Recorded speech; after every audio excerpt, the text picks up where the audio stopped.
As the war in Ukraine has progressed, Russia has spent considerable resources shutting down all telephone and internet services in the country.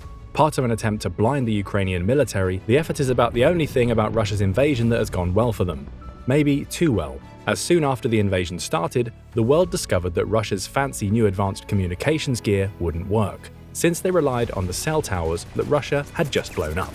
Communications are key to modern war, and never more so for Ukraine than now, as it seems to be nearing the culmination point of a month-long offensive that has seen it retake vast swathes of territory from the Russian army. But all that progress could be coming to a dead stop soon, or possibly even reversed, and all because of one chink in Ukraine's armor: Starlink. Elon Musk's satellite internet service has been praised and vilified alike around the world. NGOs and developing nations praise Musk's company for bringing high-speed and affordable internet to pretty much anywhere in the world. Astronomers hate it for polluting their imaging of the night sky.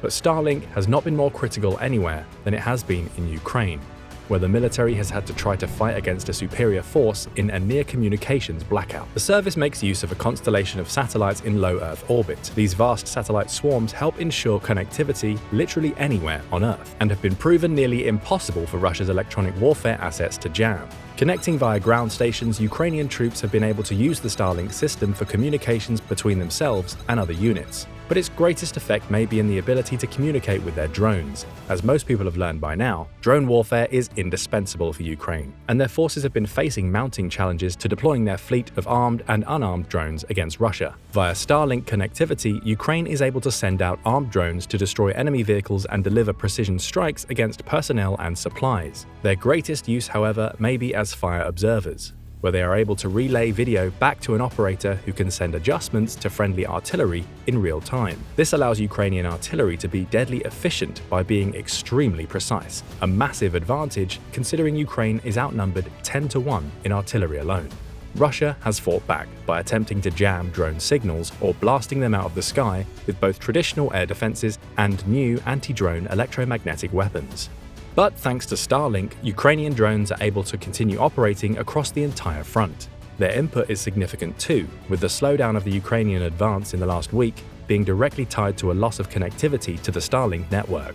Why and how Ukraine is losing access to Starlink across the front is currently unknown, with data being classified by both the US and Ukrainian governments. To be sure, Russia is also not spilling any of its secrets. The need for Starlink was identified early in the fighting, with Vice Prime Minister Mikhailo Fedorov tweeting directly to Elon Musk that they needed Starlink in order to combat the Russian invasion in late February. Musk immediately replied, saying that he was activating Starlink in Ukraine and sending new terminals on his own dime. The move was a rallying cry, and soon the Pentagon, UK, and Poland all helped fund more Starlink terminals and the cost of service for Ukraine. While Musk has received a lot of praise for providing Starlink to Ukraine, it's worth remembering that internal SpaceX data shows that 85% of the 20,000 terminals provided so far were either paid for fully or at least partially by other parties. Recently, however, Musk seemed to break some bad news over Twitter that SpaceX would no longer be able to fund Starlink services inside Ukraine. The news was not only devastating, but was met with immediate criticism due to the fact that previously Musk had tweeted out a proposed peace plan for Ukraine that involved it ceding large amounts of territory to Russia. It was rumored as well that Musk had privately met with Vladimir Putin prior to this tweet, adding further fuel to the fire. For his part, Musk claimed that he had no contact with Putin since a year and a half ago when the two discussed space-related matters. This is likely true, as Musk was also heard talking about Ukraine's need to make peace earlier at a private conference in Aspen, Colorado for elites called The Weekend. Here, according to witnesses, Musk said that with Ukraine winning, it was time for them to sue for peace on favorable terms that inevitably would still lead to the compromise of ceding territory. According to the witness, Musk was quoted as saying, "This is the time to do it. They don't want to do it, that's for sure, but this is the time to do it. Everyone wants to seek peace when they're losing, but they don't want to seek peace when they're winning, for now." Thanks to a loss of Starlink, Ukraine may not have much choice but to sue for peace. According to Musk, SpaceX has picked up the tab for Ukraine's service to the tune of $80 million, and that cost is expected to approach $100 million by the end of the year. In July, Ukraine's commanding general Valery Zaluzhny sent a personal letter to Musk asking for thousands of more terminals, but Musk had to defer the request to the Pentagon. According to SpaceX, continuing to support Starlink in Ukraine at projected rates through the next year would cost it $400 million. SpaceX has approached the Pentagon about funding Ukraine's need for Starlink and picking up the tab on its behalf.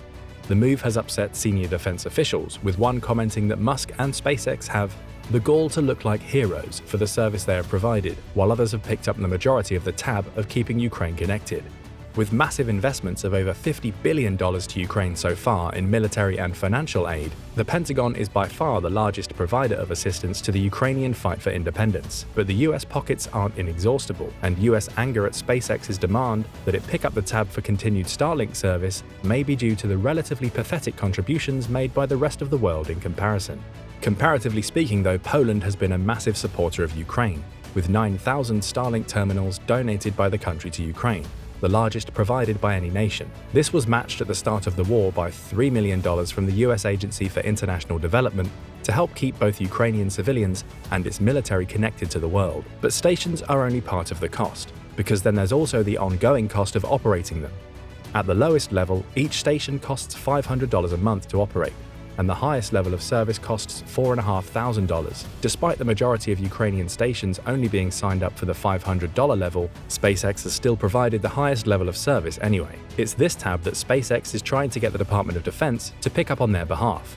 And it's not completely outrageous of them to ask this. SpaceX is after all a private company, and its aid to Ukraine has already been significant. However, given how much SpaceX itself benefits from its close relationship with the Department of Defense, the US military may be looking at SpaceX to continue its ongoing support, even if it means running a budget shortfall. For the time being, it looks as if some closed-door meetings between the Biden administration and Elon Musk have taken place, with Musk recently tweeting, "The hell with it."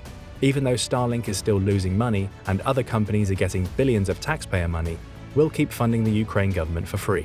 Passive aggressiveness aside, Musk's move to continue funding Starlink for Ukraine may be what saves Ukraine's offensive. Without reliable connectivity, Ukrainian units are unable to communicate in a highly contested electronic environment. As the world has learned, there's very little the Russian military does well except kill civilians, but electronic warfare remains one of its strong suits.